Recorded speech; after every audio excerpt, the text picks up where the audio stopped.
Hazy is what I like to go by. Marchese. Yeah, like Mark or Mark Hazy, but I just go by Mark Hazy. Markazie. That's it. Mark Hazy. Yeah, Crazy Marchese. That's where I got my name from. Being goofy on it's my gamer tag. Gotcha.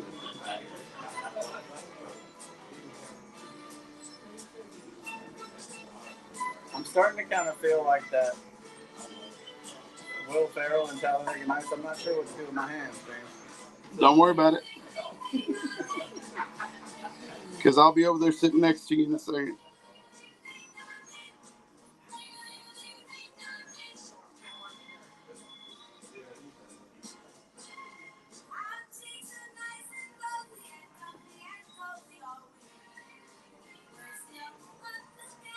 I think we're perfect.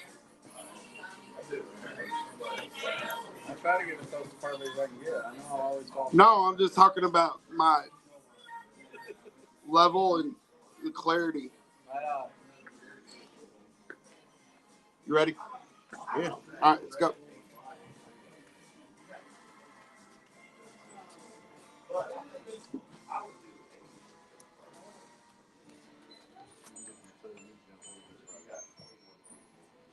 Good evening and welcome to Funnier In Person, episode 7.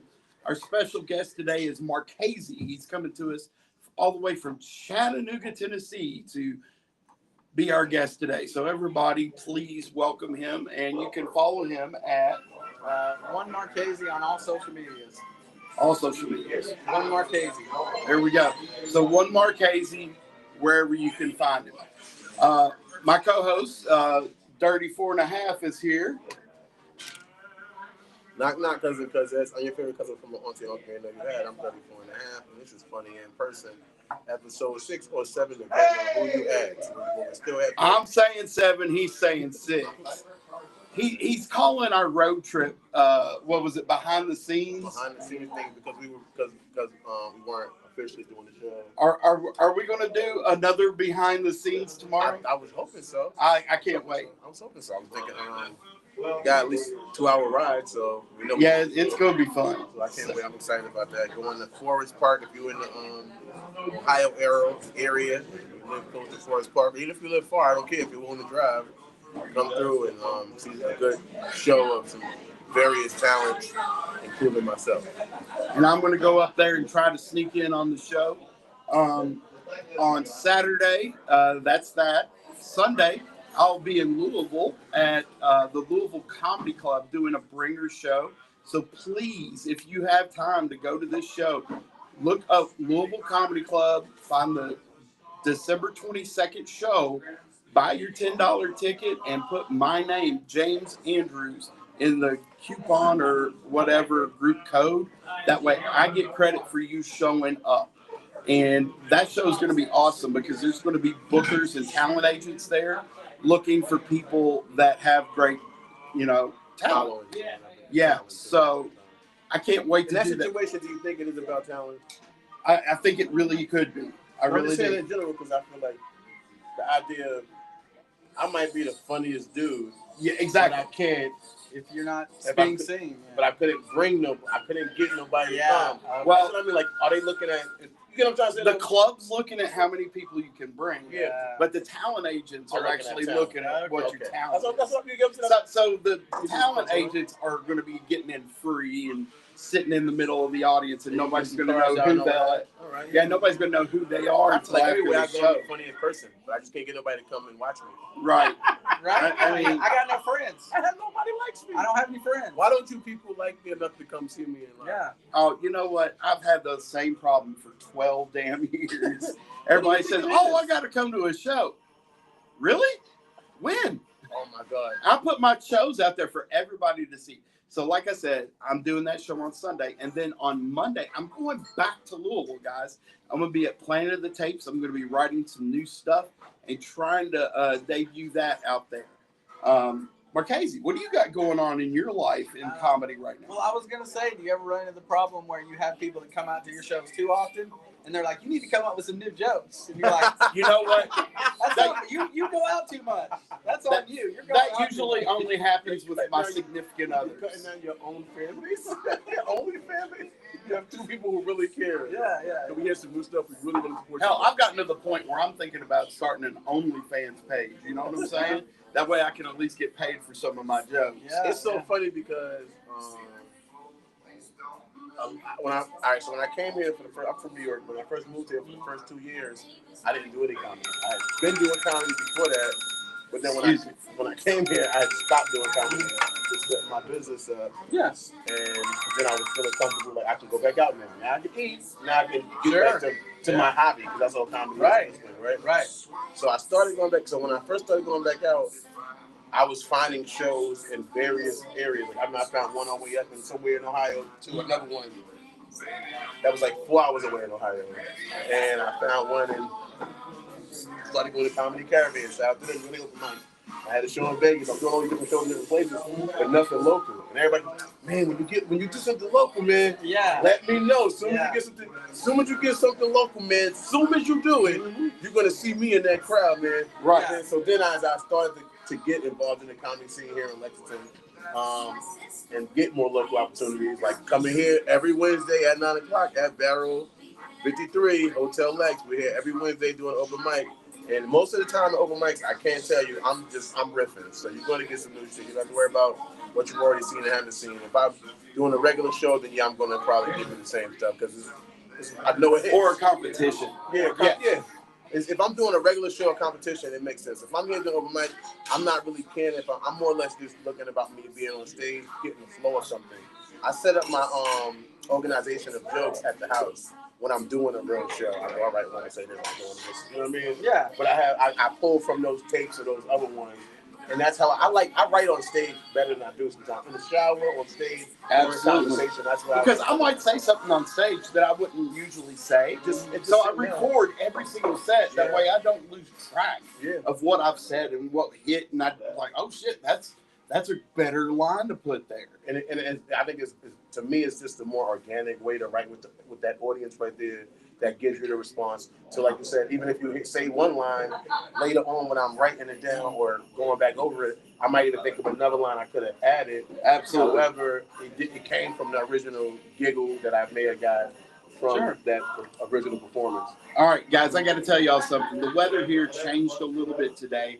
We went from having rain to sleet to snow, and then it stopped. But I got to ask you, Dirty, are you cold? You got that damn hat on. You got that coat on.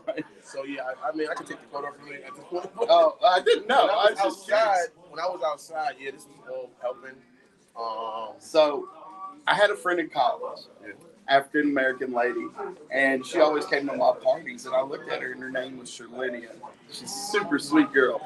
Shirlenia would come in with massive amounts of layers on. She'd come to my parties, and I'd be like, Shirlenia, why are you always so bundled up? She goes, I call it the white people factor. I look out my dorm room, see what the white people got on, and then I put on 2 more layers. You know what they're wearing. I was like, Jesus Christ, that's what she coming straight out of Christmas store? No, well, yeah, kind of, yeah. But she was a character. I miss her. It's funny because coming from New York, I think it's a lot colder. It is, which is why I was wondering why you were so bundled up. But however, this to me is so. While to you it looks like I'm bundled up, to me it feels like I'm underdressed for this time of the year. Oh my Jesus God! Because in New York I would have had on pajamas, not pajamas, long johns, thermals. So I would have had on thermals under this. This is a funny story. So. First year I was here in 2021, it really did that big storm. Oh, it was big storm. But before the snowstorm happened, usually in New York around August, you got a little money, you got to for the winter. You go get your Timbs. And you go get your bubble coat. So then by the time it's due get cold, you already got your Timbs, you already got your bubble coat. So I went down to Simpsonville, got my Timbs, got a bubble coat. I got my 2 Timbs and a bubble coat.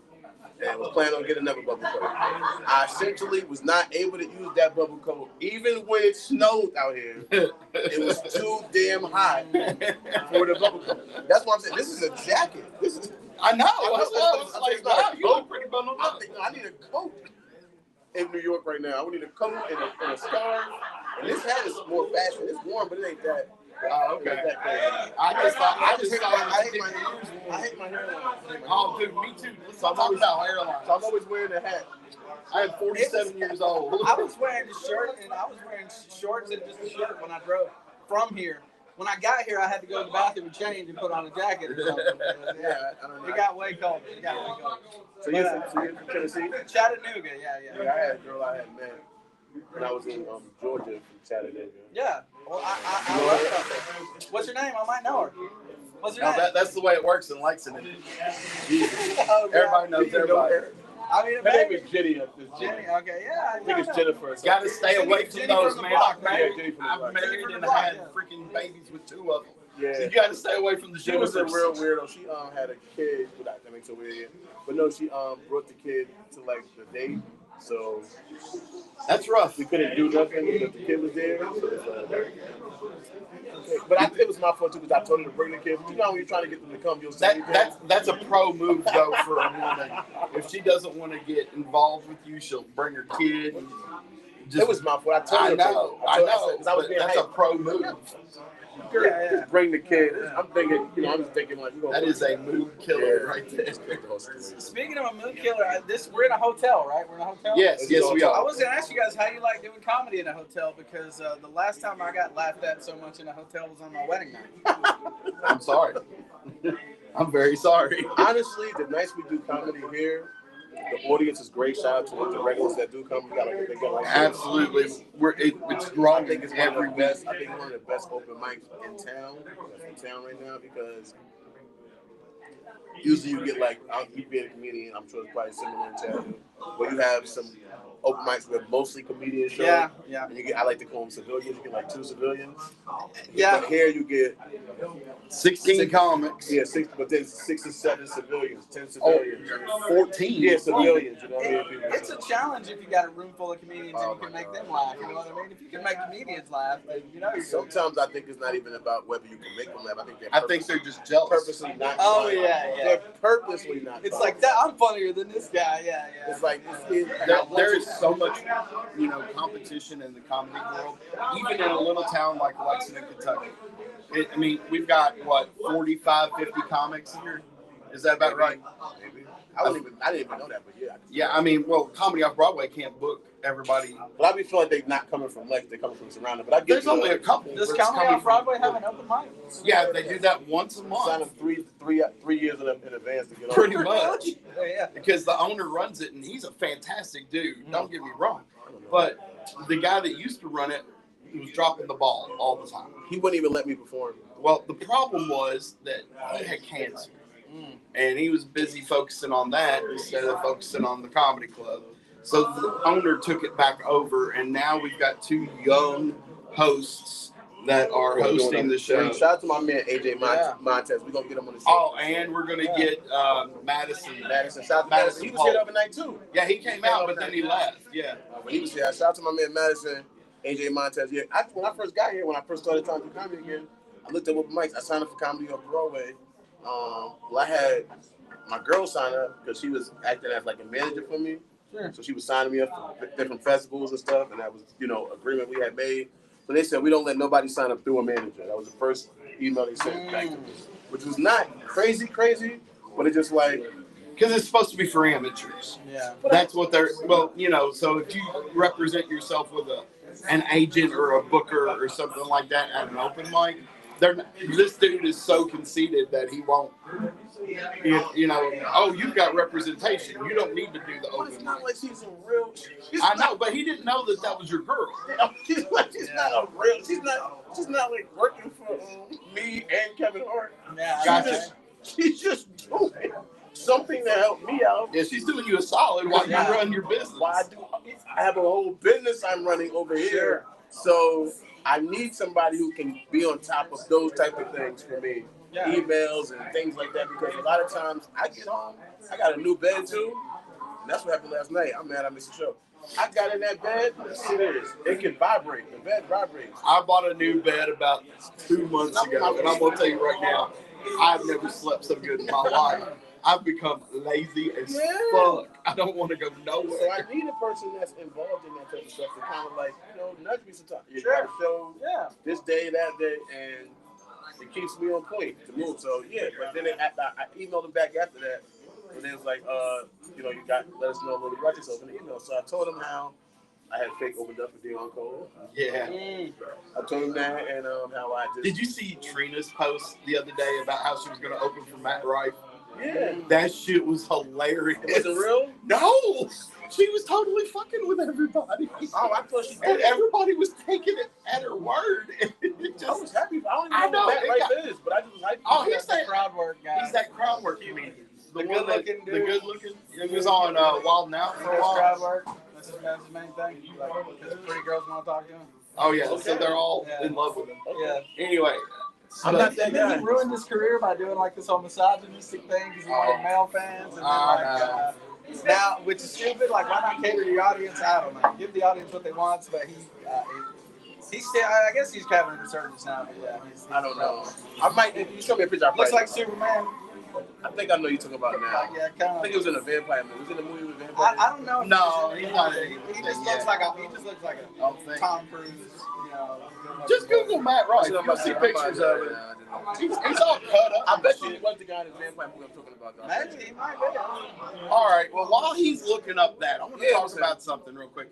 We are at Hotel Lex here in South Lexington, Kentucky, off the Athens Boonesboro exit. We are recording live at Barrel 53.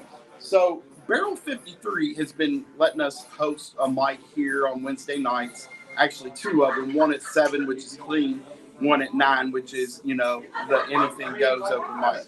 But this place is fantastic. They've got something coming up for New Year's Eve that you don't really want to miss. Their New Year's Eve Roaring 20s Bootleggers Ball is happening on New Year's Eve. General admission is only $125, and the VIP gives you an ability to have a place to sit your ass. Okay? General admission doesn't give you that. And VIP also gives you bottle service and everything else. Yeah, I think if you look like that, you're going to get a seat. So since they're hosting us and they're giving us, may I please have more tea? Yeah. If you look like that, you're getting to see. And you get to see beautiful. Can you show me or let me see your face real quick? This is Stephanie. She's one of the bartenders She's here. going to be here at the Roaring 20s. And if you come, she's promised to give you a number and tip you. Oh, goodness. Whoa. Let's not get sued. 30. We just started this podcast. Let's not get sued. But anyway, they're going to have 2 bands here. It's going to be the Whiskey Business Band, and they're also going to have the Single Barrel Band. So they're going to have live music all the way up to midnight. I think they're doing a champagne toast and countdown at midnight. What are you doing? Yeah, what are you doing? What are you doing? If you got something already going on, bow. If you don't, come here. It's in town. It's close. Like we said before, too. It's a $15 Uber away from downtown. You know what I mean? And if you do get here and you get too messed up, maybe you can go to your hotel room in advance. That way you just walk right upstairs and ain't got to worry about it. The service is good. The food is good. The people is good. Oh, the food. Let's not even go into the food. Start this New Year's off. I'm from an old school belief where however you start the New Year's is how that year is going to be. So you want to start this year with a smile on your face, some joy in your heart, and good energy around good people. This place ain't never been shot up or nothing. You don't want to be. Oh, let's not go there. You know what I'm saying? No, I'm just saying, but you don't want to be in a place where you can. This is a good, safe environment that's going to be able to have some fun and bring it in, man. And that's why I know if I'm not anywhere else, I'm going to be here. You can definitely come see me. We can. I don't drink, but I don't mind buying you a drink. I just don't drink. I'm in recovery, but I don't. But if I see you and you're here, I don't know how expensive the drinks are going to be, but you probably get one from me. Maybe one. Maybe one. Split it. These are like really nice, sturdy tables too. If you have to get under them. You have to get under it. Yeah, I mean, it's going to take a couple of shots for they get through this table. You're good. You're good. Congrats on. I've been sober 5 years myself, by the way. Well, congratulations. I'm in AA. I know you in AA. Get yourself sober. But thank you so much. Well, I used to be. Thank you. I used to be. I've been doing it for like 5 years. Nah, I can't get no. I don't. But no, I did want to give a quick shout out to the Soapstonecomedy.com. Okay. Soapstonecomedy.com. I want to give a good shout out. Aaron Sorrells is the guy that runs over there in the virtual space that I perform a lot of. Okay. His name is Unemployed Alcoholic. His whole thing is basically he lost his job, became an alcoholic, and then started up this virtual comedy club and website. And now he's I think he's 7 years sober. That's so fantastic. Yeah, so that's a super positive message. If you come and check out Soapstonecomedy.com. That's something I'm going to have to work on. It's a place for comedians to perform virtually too. And I mean, that's what I'm getting at. I'm getting ready to purchase a new laptop that's got a webcam and stuff to put my name out there more. I'm just really excited about this coming comedy year because I have performed in Ohio, Indiana, Tennessee, Florida, and Kentucky. So 5 states. I plan on doubling that next year. I plan on going to West Virginia. We're going to triple it.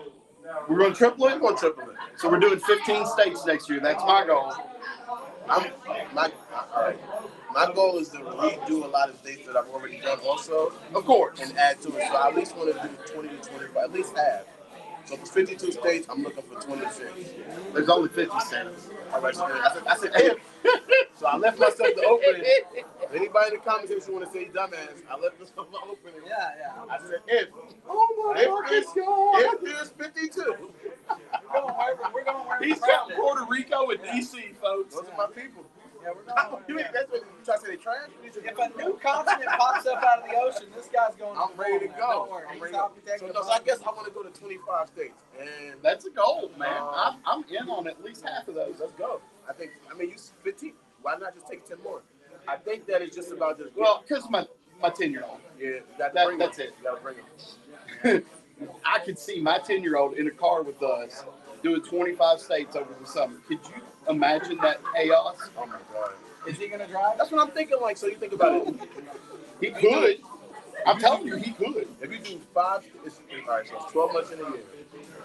So in 3 months, you do 5. Wow. Almost right there. Well, there's 4 weekends in a year. Yeah. So 4 weekends in a year. yeah, I'm in a month. A month. So if you do, Some months have 5 weeks. so if you did if you took 2 of those weekends and went to 2 different states, and then you did 6 states in 3 months, 6. Then you did 6 states.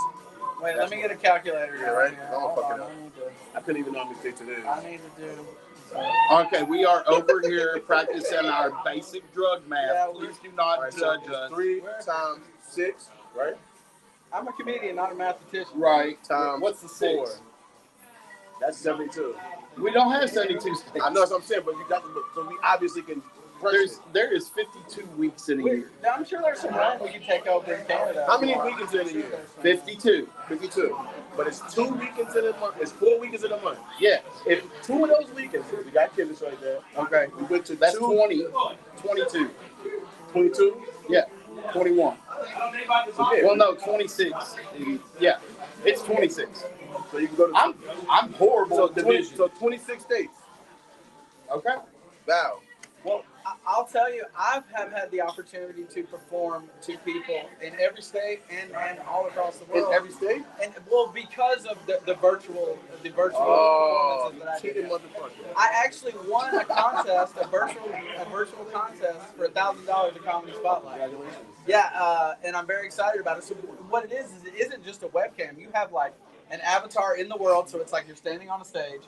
You're moving around. That's super cool. It's really cool. I'd love to show it to you guys. Oh man, but we actually, I brought my headset. I wish I could show it to you sometime. You need like the meta thing? Yeah, the Meta headset. Yeah, this is on Meta Horizon, is the biggest world where they perform. Yeah, and the guy Aaron put on the competition. You enter the competition. If you make it to the final round, You perform in front of the creator of the world and another professional comedian. If you get chosen, you win $1,000, and they're going to showcase my performance on the stage. So is it your avatar performing or you performing? Well, it's I mean, I know it's you. yeah. Well, it's like your avatar on the stage. The performance that I'm going to do for the $1,000 is a virtual reality performance Of the avatar. Yeah. I'm fucking confused. So what made you? So all right, what made you? Let's get to we know you winning money already. What got you in the comedy? What was the thing? You know what? I'm a funny dude. I want to get on stage and tell some jokes. I would probably say, like everybody else, I'm sure you guys hear this. They say, "Well, people tell me I'm funny." You know, people tell me I'm funny, and you're like, "Well, gosh, people tell me I'm funny. What do I do?" And I just really, I started thinking, well, I need to try to go be funny. I need to go try to do something. So I started focusing on whenever something funny happened or something funny happened to me, I'd write it down. All right, And so I'd write it down. I want to point something out too, folks. How old are you? I'm 40 years old. 40 years old. You look at for 39. You are aging great. But he just started comedy about a year and a half or so ago. Yeah. And he's already winning contests. Yeah. That's my point. I want you all to focus on the fact that he takes the business seriously enough to continuously write and put his ass out there, and he's winning contests, whether they're in person or virtual. Even it doesn't matter. Something like that, I think is epic. I'm sure people scouting on there too. Yeah, absolutely. You can even join on your phone. You can join on your computer, and you can join on a headset. And they want everybody to come. Like I'm happy that everybody has an opportunity to win $1,000. It's really easy. They just pick 10. Beautiful. The contest runs over about a 2-month period. They pick 10 finalists. Then they choose from those 10 finalists. If you go to soapstonecomedy.com. I'm gonna look it up. I'm gonna give me a meta thing anyway. I really want to get one. Yeah, I'd love to show you around the metaverse. I'll come through with you, hang out. Fantastic.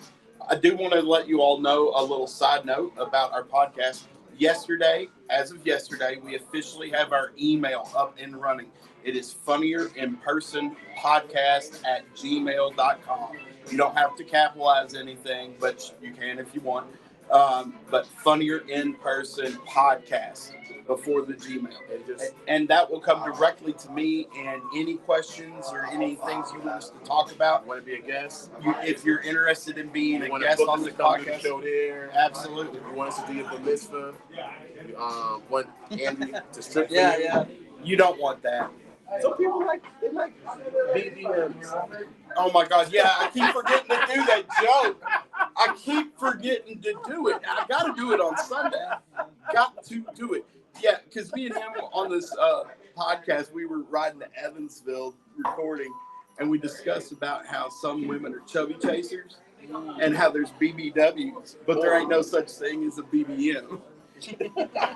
So now we're going to coin the phrase BBM. So anytime you see us on there, just hashtag BBM. Yeah. And we'll get that too. Yeah, that's funny. Yeah. No, but I think there's obviously some women who like guys with some ego. Absolutely. I know there are. The same way there's guys who like girls with them. Sure, yeah. We meet on them. There's some girls who say, I feel protected by it. So they may have. Yeah. Just so you all know, my future, whoever I'm going to date, is going to be a very, very attractive younger lady that has a daddy fetish and really wants to be with a bigger, solid guy. BBM. Oh, I don't mind it at all. I don't really like daddy. She don't have to call me daddy. That's what I mean. I don't like she needs to have daddy issues. I don't like it. She needs to have daddy issues. That way she's with. By my 5-year-old.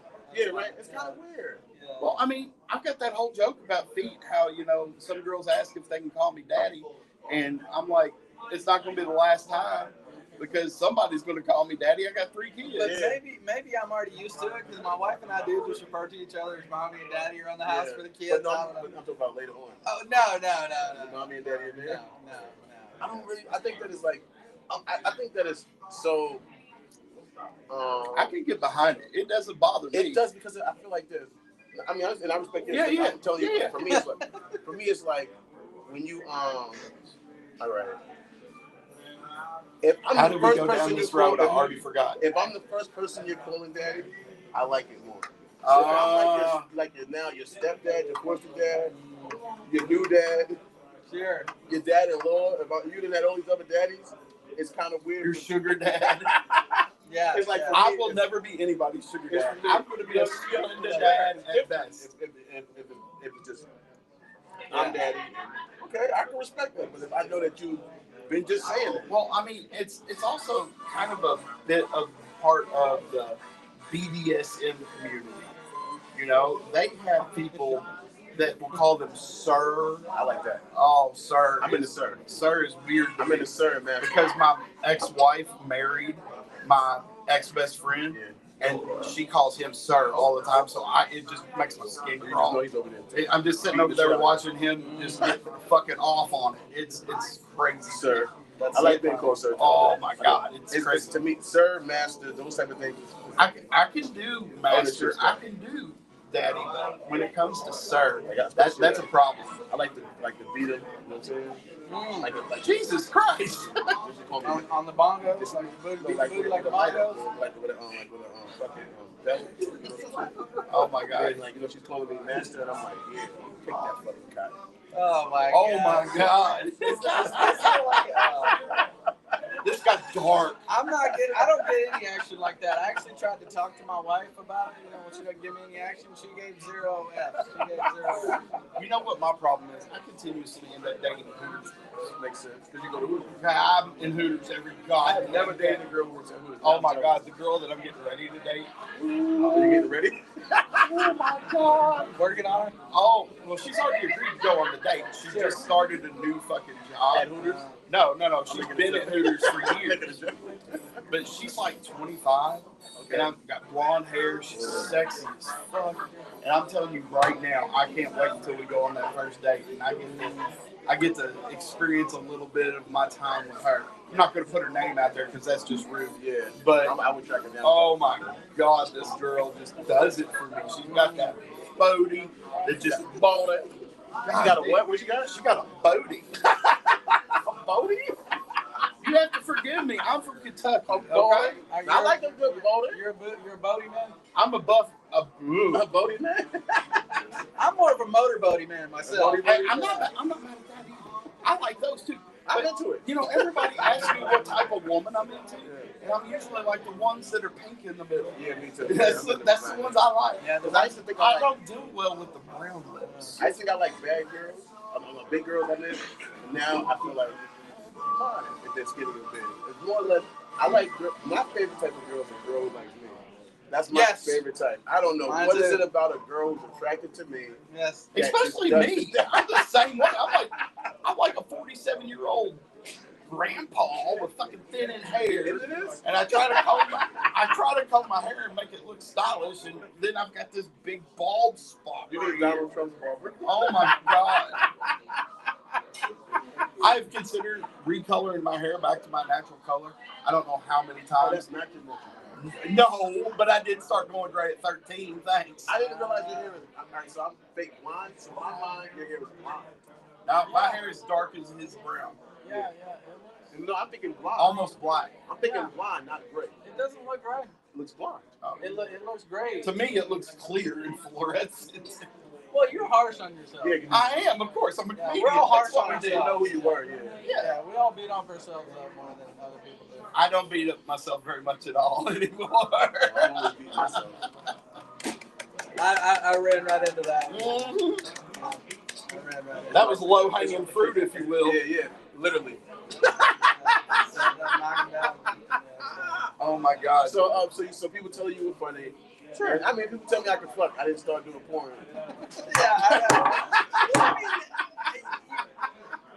I guess the other reason, and another friend of mine put it this way though, is like going up on stage, you get to talk. I feel like in my life, I don't get my wife is here talking, and I love her to death. What's that? That's what her sign is. Oh, God, I don't even know. She was born in December. What? Cancer, man. She's probably a Capricorn. She's a Capricorn too. Okay, yeah. Mine's is Capricorn too. I was born in July. Cancer, is that what it is? Yeah, July what? 15th. Yeah, okay. I'm a fucking Libra. Yeah.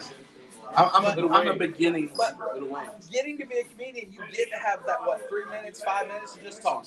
You get to speak your mind. And that's the other thing that I try to tell people who want to get into it. It's like, this is an opportunity for you to get to speak. you don't get to speak much. Nobody's going to sit and just listen to you speak. Right. In any other setting. And you want to know what's funny?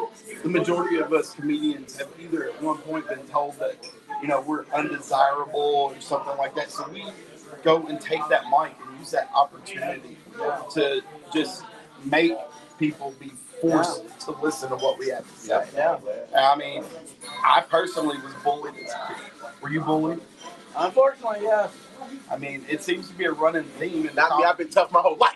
Yeah, I don't imagine anybody mess with Dirty. I think, like you said, my mother, coming from where I came from, my mother didn't let me jump off the porch as early as other people did.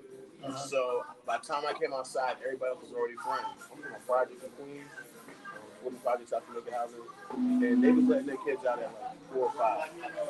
My mother didn't let me out until I was like 7. I was already too. I was already too late. Like these niggas already, everybody's already friends. They all know each other. And I remember it's like, where you from? I live upstairs. Like, you live here? We never seen you. That's funny. Okay, I see. So it was like I used to get to fight to get jumped and stuff. And it was like you were the new kid, even though you'd been there. Even though I lived there the whole time, but I wasn't allowed to go outside by myself. When I did get to go outside, my mother told me I had to stand where she could see me type thing. I had to stay in that part. Yeah. These kids was running through the whole building. They on top of the elevator. They on top of the roof. They everywhere. I got to stand in that one spot. So it was like, I feel you. Well, like the new kid. I am 47 years old, and I am at the very end of being a Gen X. Yeah. And you being 40, you're in the middle of being Gen X and Gen Y, which is millennial. So you're what's called a Zennial. So you, am I Zennial too? Yeah, you are too. And I'm 41. Yep, you're both right in the cusp. Sure. So there's special things about us because I've been qualified as either Gen X or Zennial based on what year they decide to start. It's either a 4 to 8 year period that they call it. But anyway, what I was getting at is we grew up different. We grew up when we could be sent home off the bus with a house key. 6 years old, right out of kindergarten. And we go in the house and we get told not to open that door for nobody until our parents got home. We were the original fuck around and find out generation. My mother literally, that's why I love that joke you did, because my mother, I remember she had told me, answer the door. I got a key. So I was she's not answering the door. Hey, she got it. I said, it's me, Mom. And I opened the door and got my ass whipped. Oh no, she was like messing with you? She was like pulling one on you, testing you? Yeah. Oh, that's almost as bad as the time I locked my mom out of the house because she was being mean. And then she had to punch out one of the little windows in the door to reach in and unlock it and get stitches in her hand. Oh my God. I was 6. I was pissed. Anyway, but what I was getting at is then we had the Gen Y generation, the Gen Zs, but now we have Gen Alpha growing up. And they have technology, but they're also feral like we do. They're always playing outside and doing things with their, devices. But my son got something that I got at 5 years old this year for school.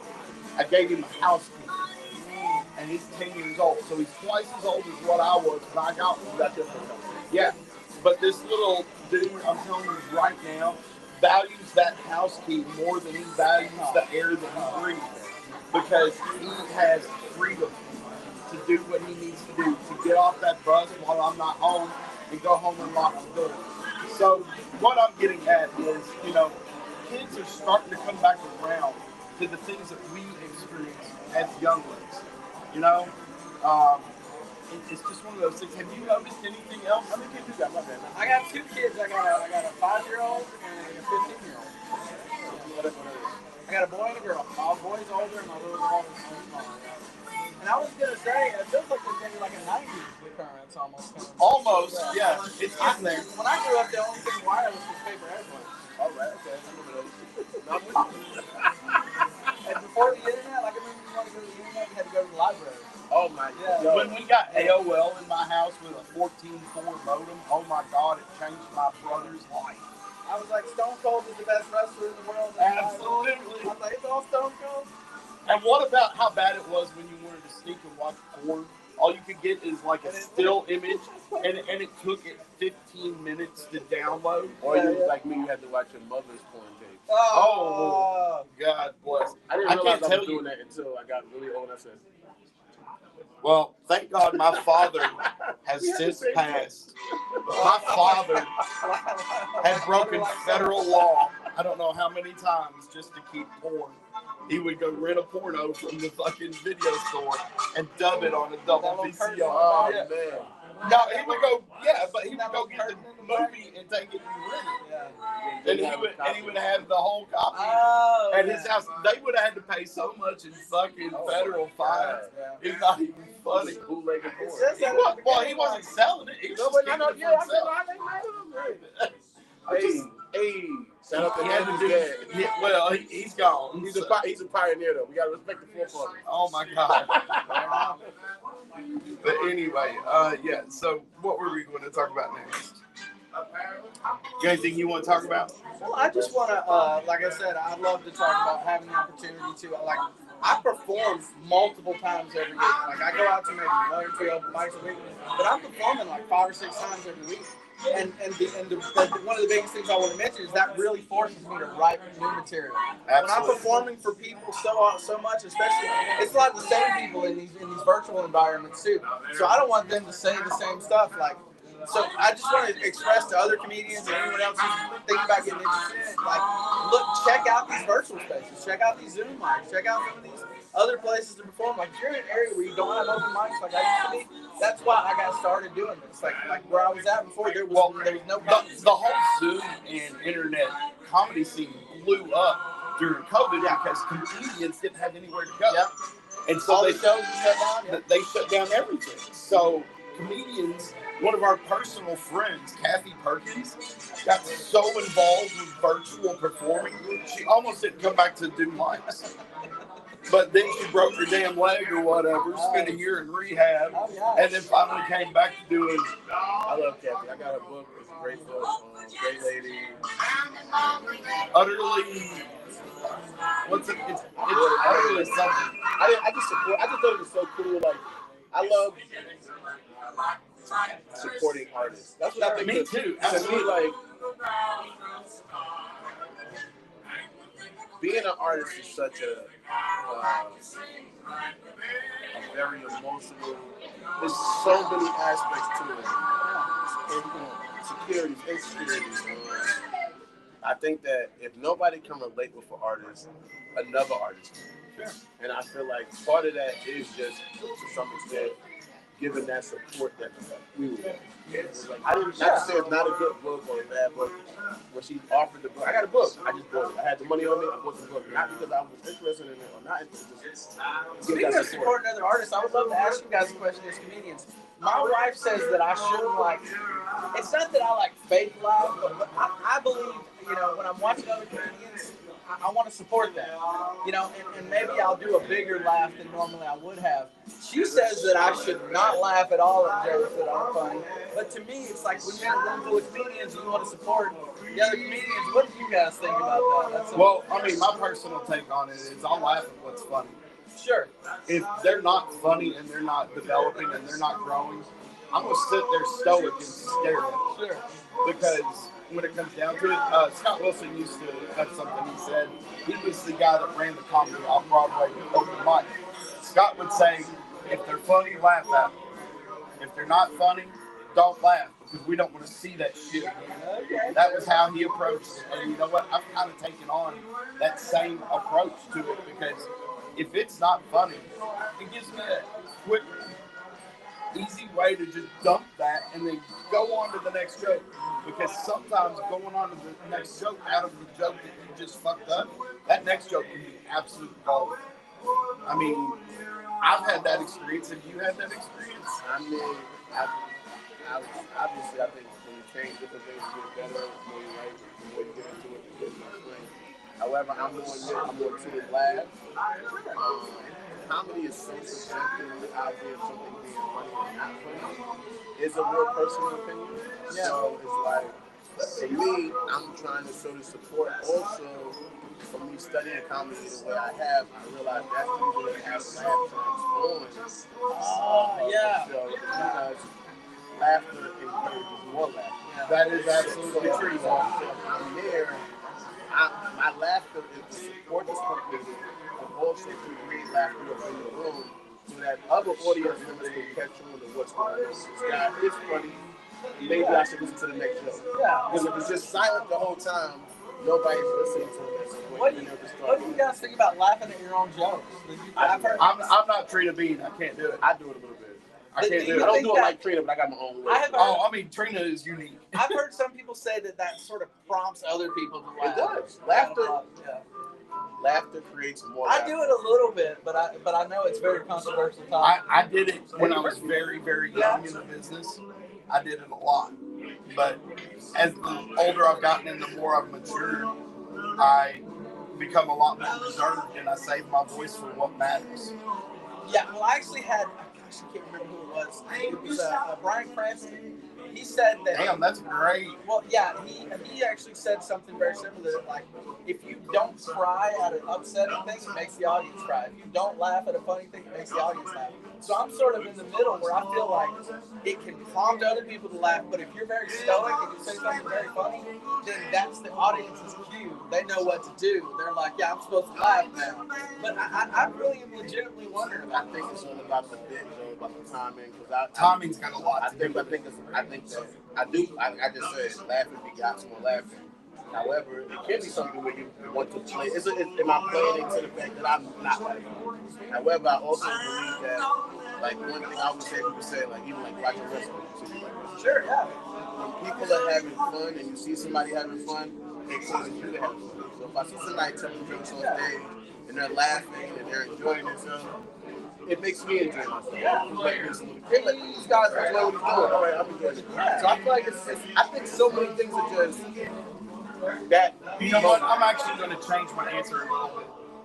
It's not that I won't laugh if it's not funny. I will laugh if they're putting energy into the joke. Like if they are absolutely selling their life for a joke, I will laugh, even if it's not funny. But you see what I'm saying? Energy plays a lot in the laughter. It does, but I don't want to make somebody. For me, I don't want to be. You don't have to earn me. I get it. I'm not going to earn everybody else, especially if you're cool. Because, all right, like, nigga, I done heard your jokes. So so even at that point, it's not that your jokes are not funny. It's just you're burnt out. I know them, yes, but I'm still going to laugh. Which I greatly appreciate. Because when we go out of town, at least somebody's laughing for us. Yeah. So it's like it's so many different parts of that aspect of it. Most of the time, especially if I'm in a situation, I probably already heard this joke. And I did think it was funny the first time I heard it. But now, after heard it 20,000 times, yes, it's fun. But I'm still going to act like it's the first time I heard it. You can hear the same joke, but it's delivered in a different way and it's funny. Yeah. But there is something I want to bring up now, just because we just talked about how he said he's heard my jokes 25,000 different times. No, exaggeration's fine in this instance. I need exact. I get a lot of people that ask me, Andy, why do you do the same jokes? Because the people at the different club hasn't seen those jokes yet. When we go somewhere different, they've not seen me before. Why are you continuously doing the same set and working the same shit? Because you know what?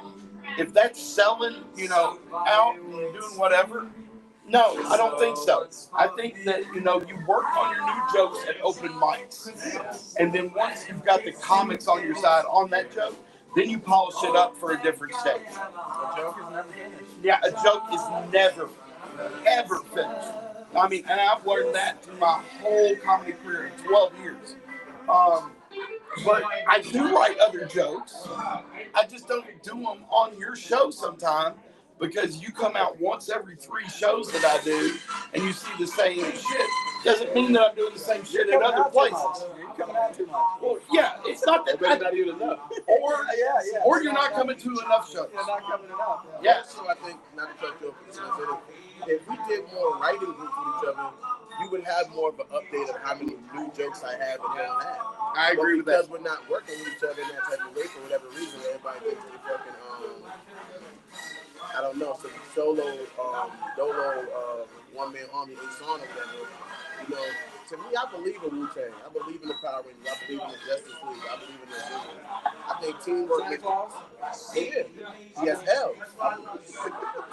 You know, I believe in the teamwork. Teamwork makes the dream work. Absolutely. And I've actually taken suggestions from Dirty about a joke of I mine. got some jokes I wanted to run by you Right. about because I got Colin Rude. That's his Rude. Colin Rude at January 23rd. Roast battle. Going down. And Kate, I feel sorry for you, sweetie. I feel sorry for you and your mother. He's the cream of the crop. Oh, yeah. So me and Dirty are actually on a roast battle on January 23rd in Lexington, Kentucky at the Twisted Court. Tickets for that are available now on Eventbrite.com. It is going to be a fucking riot. Can I tell you guys my favorite roast joke? Absolutely. My favorite roast joke is this idiot reminds me of myself when I forget to take my meds.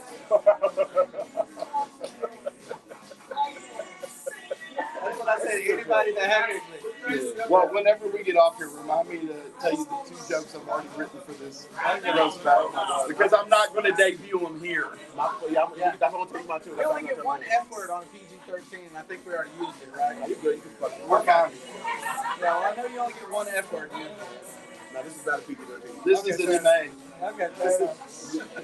I'm sorry we're not able to flash people YouTube channel. Okay. We're not NC-17. We're just MA. There you go.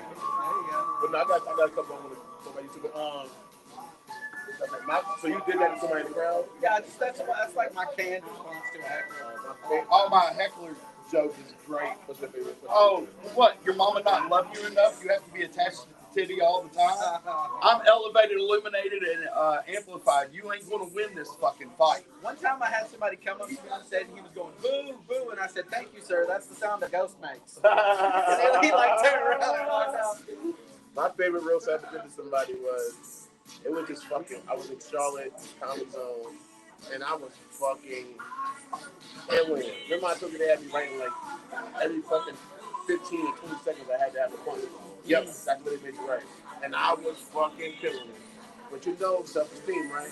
I'm noticing this one motherfucker who's sitting in the audience who has not laughed at nothing I have You said. could actually see somebody in the audience. Oh my God, I'm too fucking so kind of. People don't understand how bright it is for us. Yeah. Like, we get on those stages, and they got lights right in our fucking eyes. And, you know, it's amazing that Matt Rife can do what he does as an audience, you know, comment, crowd work comment, because I'm fucking blind. I can't see the crowd. I can't see nothing past the first row. That's another good point. I wanted to wear glasses one time because of the lights, and somebody told me not to. You're not supposed to cover your face because the audience looks into your eyes and sees like the emotion you display there. If you're gonna wear a hat, Ever heard that? I heard you can't. if you're gonna wear a hat, wear it backwards. Yeah. Because that's another thing That's too. why I wear this little half hat. Yeah. That's cool. I do like the little half head. I was like, yeah. I was thinking you were Spanky off the Little Rascals. I've heard that before, and what was funny is when I That's got how old I am, folks. when I got this hat, I got it really cheap because when the guy told me Was it half full? yeah, you stole my punchline. When it comes time to pay for it, I told him just keep the bill. You stole my punchline there. That was beautiful. I know. This guy's a comedian. We got a comedian. Let a guy live. Actually, we got 3 of us. Shit. So I told the guy that wasn't laughing. I did notice him. I don't know why. He was in the front though. I'm just looking up to the man. I said, yo, who fucking laugh? And he's like, I said, are you a comedian? He said, yeah. I said, well, you look funny. And the girl he was with just started crying. Everybody started crying. And I just moved on. But he wasn't even really happy. I hate dog. You said that stone. Don't fuck. All right. You're not gonna fucking laugh at me. Do not fucking stare at me. That is the fucking most annoying thing. Like, I've heard it's really hard to do comedy in New York. I wanted to ask you. That's where we need to add next year is New York, a road trip to New York, up and back. I've heard it's really hard. I've heard people tell me like you get heckled hard there. I'm ready for it. Yeah. I fucking love a good heckler. You remember? Is that a weird one like fucking ones. Everybody fucking staring at people. It's fucking stupid to them. What the fuck are you staring at, bro? Just fucking look somewhere else. Look in your fucking, especially if you're a comedian too. Look in your fucking, it's like, Use your phone. Yeah, it's like fucking look in your phone. Look at your fucking fake ass joke you saying you over there writing jokes. And do something else besides stare at me because really, you're taking a part of being on stage is building up confidence. If you want That's to share what I'm something, doing. That's what I'm doing open mic for. I'm building up confidence. I'm getting myself into a zone. Get those reps about it. And what you're doing to me right now, by not laughing too, also, is taking that away from me. Well, I always sit so far back that they can't see. No, I'm not talking about you. I'm talking about any. I'm talking about a person. I'm not talking about a person who's not laughing, who's doing that. What you're doing is you're taking away me from feeling like even I can write another joke. There's nothing wrong with there's nothing wrong with not liking the joke and coming to me and going, well, even like critique it, which is what we should Absolutely. do. I love that premise. I don't really but I think you could do this, or even I don't know. I like the beginning of it. I don't like how you ended it. Whatever type thing. But just sitting there and just fucking staring at me like you're fucking some type of what is it, a succubus? Yeah, something like that. All right, so I want to tell you something. The reason why we're talking about this is because me and Dirty actually just did a comedy contest a week and a half ago. We did. Back in Evansville. Here's the thing. When they saw us, they didn't know who the fuck we were. They wouldn't laugh. They just stared. A little bit, yeah. So when we go into a different city or a different market, just know that it's okay to laugh. You don't have to vote for us. But please laugh. What they did because we came in third. Yeah, third and fourth. Out of town. That was a major. People that could vote for us was each other, and we did come in third and fourth. That was great. Shout out to people at Evansville. Can't wait to come back and see you. Shout out to everybody there. We're going to go see Alan Walker and Andy Emley real soon. Shout out to them. And I got Carrie, Carrie pizza lady. Yeah. She's supposed to be coming to the Valentine's Day show that we have coming up too. That's going to be great. Me and you are both on that one too. I'm probably going to just be hosting. Oh, okay. That's great. I might go look, but I don't want to do. I want to let you guys ever do anything on stage together? Not yet. There's a guy in Louisville that runs a show for duos, and next time we're going to do something. We just kind of started doing this whole together traveling stuff about 6 months ago. So even then, it's like we would have played. Then we didn't go anywhere for like 4 weeks. Right. So but now because we had school kids and stuff like that. Going through a financial crisis, all types of things. Oh my God! I'm back now, baby.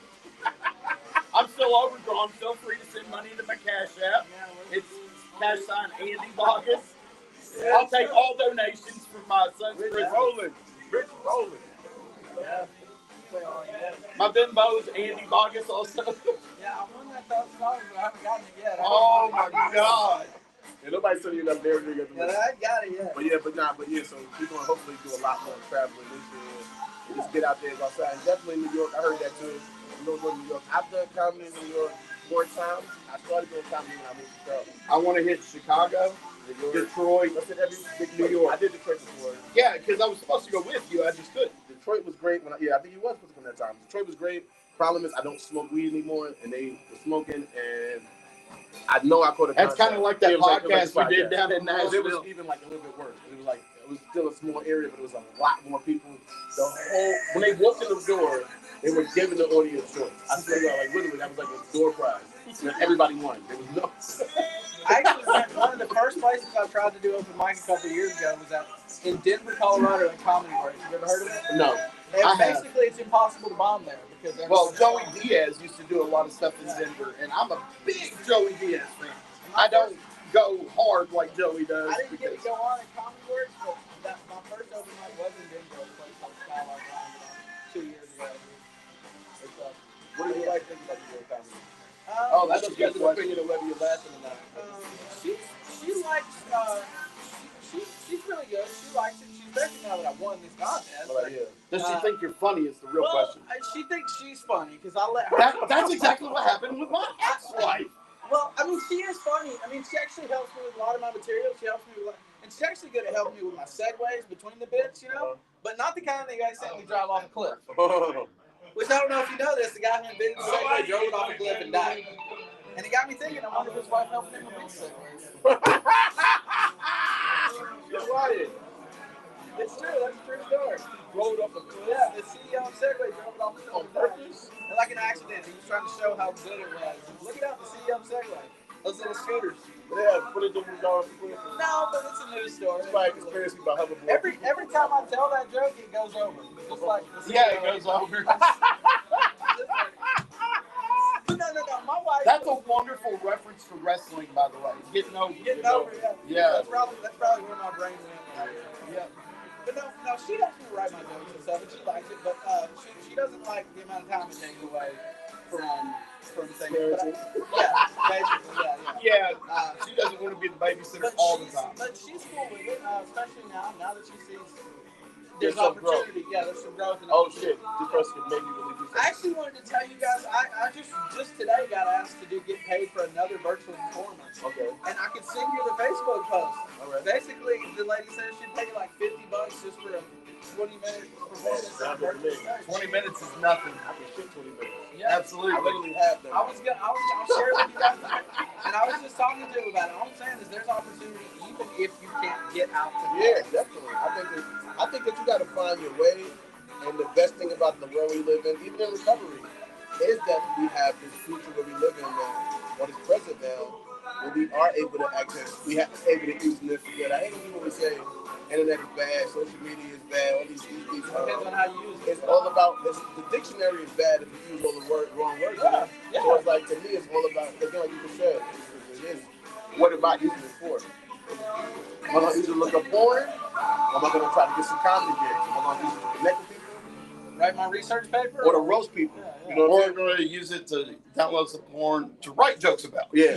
Yeah. But it's all about what you're using the thing for, because it's always good and bad in almost everything you think. I feel like you're a philosopher. You might be as much of a philosopher as you're a comedian. He is one of the funniest philosophical people I've ever met. I wish I could do more like that. I do goofy one-liners and stuff like that. Oh my God, I mean, I've got stories for days, and that's the problem. When you're telling a story, you got to get those punches in, or else people are gone. Yeah. I like storytelling. Have you ever heard people measure their comedy routines in laughs per minute? That's what I was telling you. When I was in Charlotte, that's how they had me writing. I had to write every 20 seconds. I was supposed to have a punch. Yep. So while I'm trying to do like a storytelling style, because I like storytelling style, and that's what got me in comedy, like you said, people telling me I was funny, and saying I can't tell you stories. So initially, all my comedy was just stories. It wasn't punches all the time. Do you listen to other comics on like some? You don't listen to any other Not comics? anymore. So I personally have a Sirius satellite radio, and I listen to the Netflix and the Greats and all those comics all the time while I'm in the car, because that's what I do. I drive my car to deliver, or I go and drive a buggy to it. So I'm listening to these comics, but I listen to them. It has helped me with form, joke writing form. It has helped me with joke timing, and it has absolutely helped me with the fact of knowing what to write and what not to write about, because if somebody else wrote about it, you're going to get accused of being a joke thief. And I will not ever be Carlos Mencia. I feel like for me, people who accuse people of being joke thieves without actual evidence. I've had it, and this is the person who had a joke story from me. I know, you told me that story while we were on the road. But I feel like if you don't really have evidence, people can have similar thoughts. I think it all depends on how personal that joke is to you. To even say it's a joke. Which is why storytelling is so important in comedy. Because it's coming from you. I lived this story. So then if somebody stole it, it's even weirder because you didn't even. I think if somebody stole a joke from me, I'd be flattered. I'd be like, he thought it was funny enough to steal it. Did I say that's how I felt? I did feel like that. I just want my royalties. I wasn't fighting the guy or nothing. It was almost like kind of. I mean, I wouldn't be happy about it, but I'd be like, okay. Give me my shekels for my joke, is all I'm saying. I mean, I wouldn't love it, but you know what I'm saying? I thought he stole my joke, but I don't know if he actually did. But I have a joke I did on TikTok where I talked about 72 hours deodorant. Why do you need 72 hours deodorant? You're not taking the shit out there. So I did a video about it. Scared. I'm in the door. I'm looking for deodorant. And the guy, lady looked to me. Hey, it's 72 hours. You got 72 hours. I'm like, what? Oh, it's tonight. Oh, I need 3 days worth of food. You know what I mean? And then that's funny. That's actually so then I'm in the comedy club and I hear the guy tell a joke and I'm like, now I had never did the joke on stage in front of him, but I had did it before stage, but I had turned it into a skit on TikTok.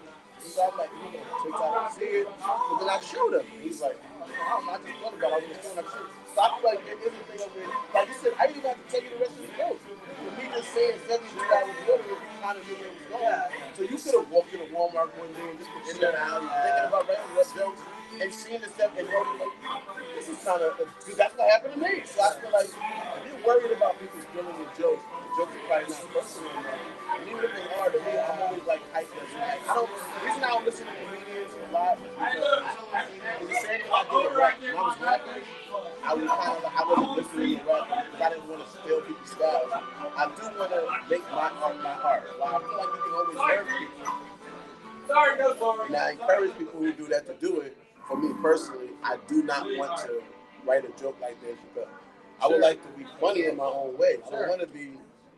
Well, it's not that I'm copying their styles. No, that's what I think is encouraging. Right? Yeah, but I am listening, and I am getting how to set up jokes. I'm taking basically comedy.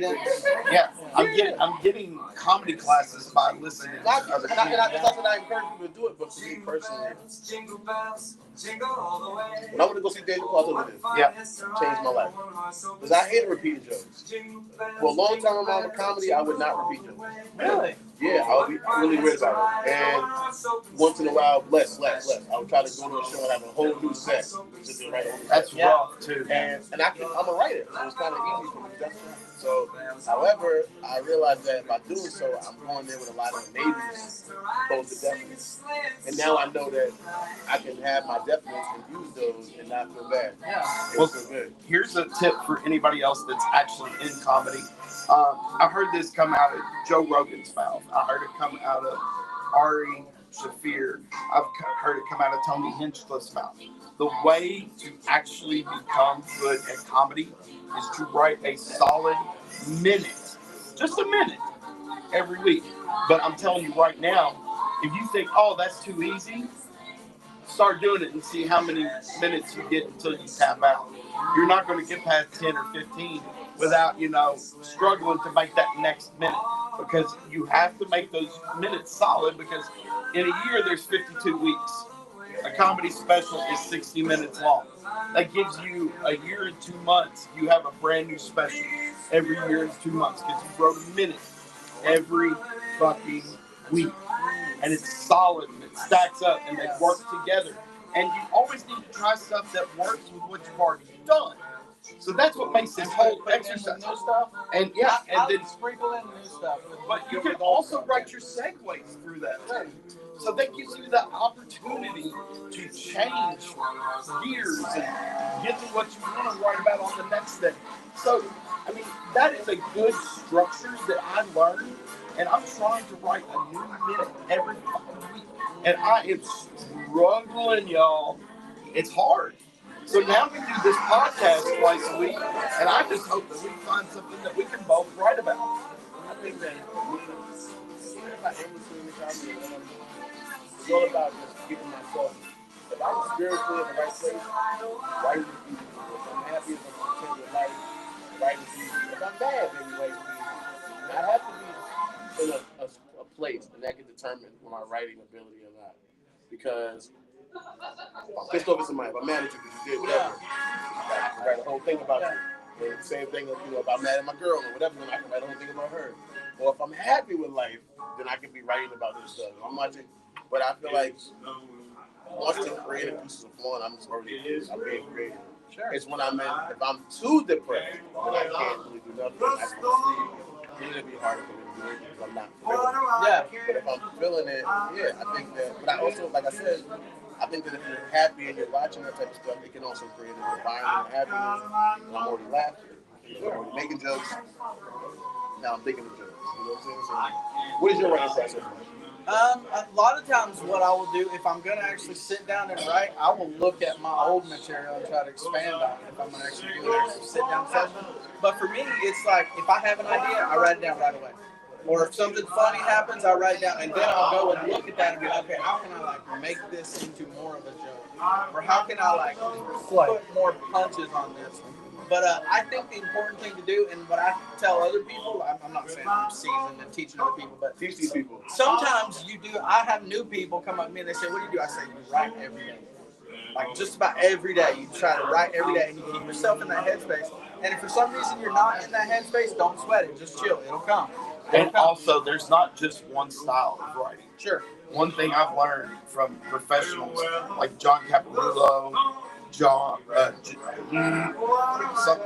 something Mackey. No, something Mackey. He's on Last Comic Standing. No. That's Captain Henry, Captain America, right? Yeah, that's Captain America. Anyway, Joe Mackey.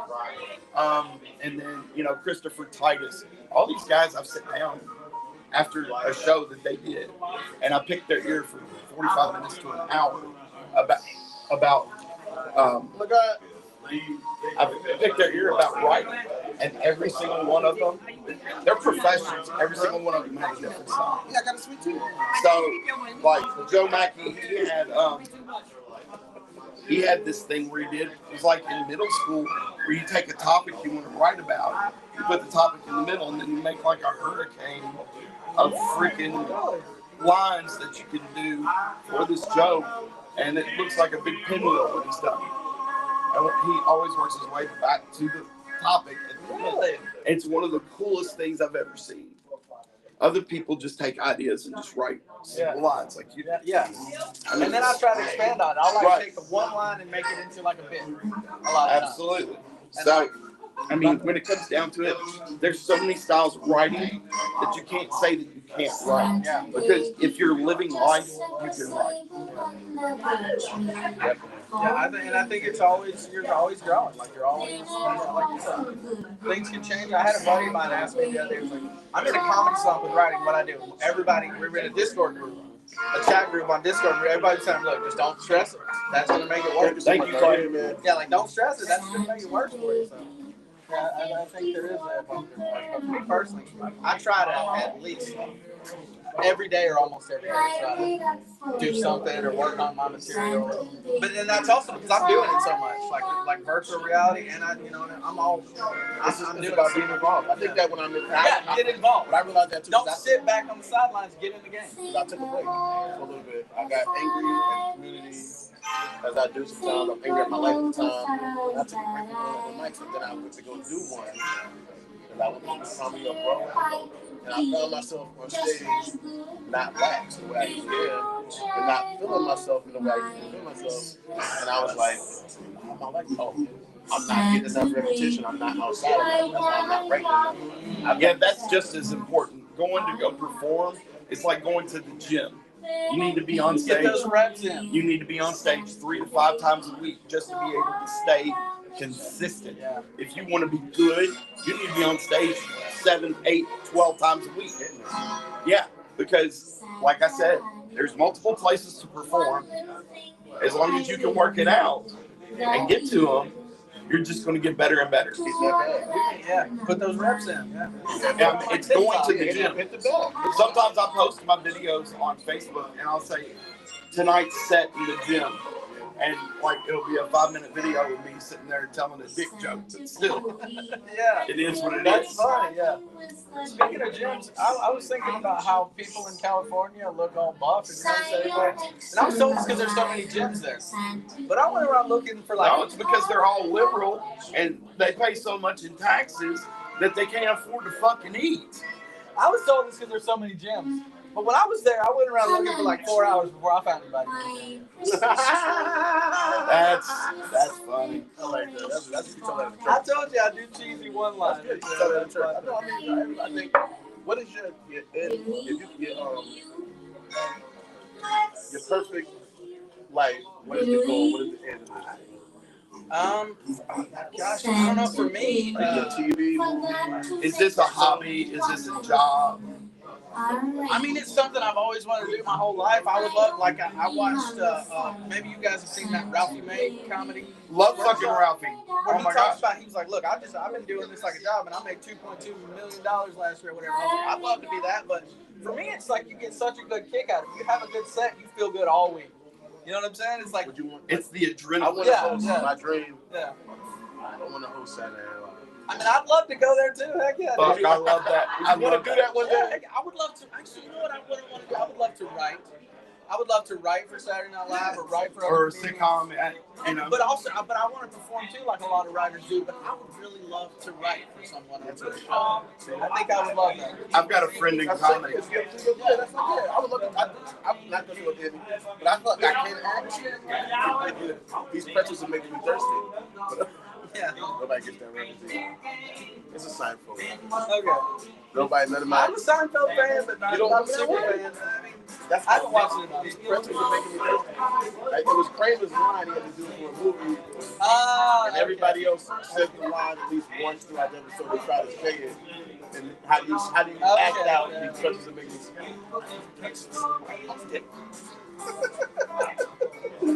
They're making me I think thirsty. Yeah, I used to watch it on like TV. Oh my God, I was the biggest. I don't know, from the hood probably. I had to be the biggest Project Baby side. Like the only one in the hood watching. Nobody. I'm trying to tell these people these jokes like he double dipped. The dingo ate your baby. You know, It's an ugly baby. the dingo ate No soup for you. Nobody's getting it. They're like, what you say? Yeah. Anyway, guys, I think that we've hit the point tonight that we're going to wrap this up. But as me and Dirty told you, we got a lot of stuff going on this week right before Christmas. One Marchese on all social medias: TikTok, YouTube, Instagram. Come check me out. Definitely come check out soapstonecomedy.com, failedtorender.com, and unknowntheater.world. Virtual websites where you can go and learn how to do virtual comedy and maybe win $1,000. Absolutely. You got anything dirty for You me? know you want to have them everywhere you ain't never had this weekend. I'm going to be in Forest Park, Ohio. So it's never fair. You feel me? And he's sneaking your boy in, too. I'm sneaking my boy in. And then 25th, we're going to be at Timmy Two Times for the Christmas show. After you let the kids get their presents, and you probably want to cry when you realize how broke you are when you look at your bank account. Come out and get a laugh. Or your credit card. Or your credit card is backed out and you're depressed about it. Come and have a distraction for a couple of minutes. We got a bunch of funny comments on that show. And I got a show tonight, but only if you're watching live. Is that the top? Is that Mr. Bruce? Mr. Bruce. Yeah, that's over off Reynolds Road, right beside the mine. Yeah, that's where I'm going to be at tonight. So if you're in town and you want to drive in town and make it, I'm going to be there doing some joints. I got Jordan Berry. Yes. Jordan Berry. That's a dude you need to see. I'm going to have him on this show soon. Definitely. So we got actually, I might go out there tonight just to see him to book it. Yeah, so yes, if you don't do it, I'll talk to him. That's my guy. But yeah, I know he's on the show. I forgot who else is on there, but I know he's on there and a couple other people too. So time's the show? 8 o'clock? I swear to God, this guy and time are not friends. Like, he don't know when he's supposed to be places. He operates on his own schedule. And we have a friend that called it African American time or black time. Yeah, but you know, it's crazy because let me just say this, my bad. I'm good. So, all right, that's why I told you I need like an assistant who can do this type of stuff. Absolutely, because really, I know my weaknesses and my strengths. Yeah. And the reality of life is, I don't like constraints. I hate it. I have a problem with constraints, and that's what it feels like to job. So when I feel like I'm being made to. So I'm just going to start doing the podcast by myself, and when he gets here, we'll just add him. It's at 9 o'clock tonight. Okay, 9 o'clock. We got Jordan Berry, that bitch Colin Reeves. Oh, shit. It's going down. Me, Wes Junker, featuring Zach Colina, and it's at 9 o'clock. Zach Kalinda. Yeah, Kalinda. He used to run the Brick Oven Pizza Show. Oh, he's the headliner? Yeah. It's going to be ridiculous. Shout out to my nigga Zach. But yeah, he's going to be here tonight. He put me on the show. I'm happy to be there. He did put my name right. But you don't want to hear a funny story about this story, really? You sure? I did not know I was on this show. Oh my God! Well, no, I knew I was on it. He texted me like a couple weeks ago. He's like, "You want to go to the show on the 20th?" Yeah, whatever. So yesterday, I'm sitting on the Facebook, just scrolling. So you're on the shitters? Yeah, Because that's where I do Facebook. I do it on the shitter. I think I might have been shitting. And then I'm scrolling and I said, "Oh, the Big Comedy Show. On tomorrow? Oh, when is my name is on there. Why am I on this flyer? Am I supposed to do this show? I take the message. I'm like, oh shit, yeah. I did agree. Because I fuck with Zach. He's my guy. He's the reason I got involved in the comedy scene out here. Because I was looking for open mic and I found the Break Piece of it. And then for me, I met John Bass and Drew Blankenship. And they said, we got open mic over here, yada, yada. So that's how I got involved and ended up being you. But, right. So yeah, I fuck with the guy. So when he asked me, you want to do the show? I'm like, I got to book that night, whatever, I got you.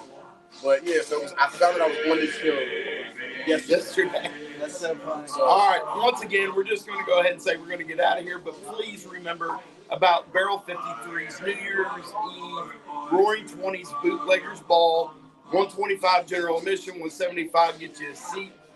Come on out, come play, come listen to live music by the Whiskey Business Band and the Single Barrel Band, and we're going to have a good time. Me and Dirty will probably try to make an appearance, and we'll see you on tomorrow night. We'll see you tomorrow night because we're going to do a road trip show. Yeah. Okay, right on. So when we go to Ohio, we're going to broadcast again on that. So off we go. See you soon. James, can I do my current favorite closer? Please do. Do you mind? No. Is that okay, Dirty? I promise it'll be worth it. No, go. All right, this is my closer I use right now. You know what's a dumb name? Eugene. It's a dumb name. But you know what's a smart name? Eugenius. And you guys are all geniuses for watching Funnier In podcast. Thank you so much. We'll see y'all next time. Shout out to my guy. Blessings. Is that my peoples? Wait. That's my peoples? Come here, Em. Come in, Melissa. Let them know about the Roaring 20 joint. Let them know. Come out and see us for New Year's Eve. We have a great New Year's Eve party called the Bootlegger Ball. All right, come through. And if you come through, if you see her, she's going to give you 3 free drinks. I'm joking. Nah, come support her. You guys put like the audio reel like in like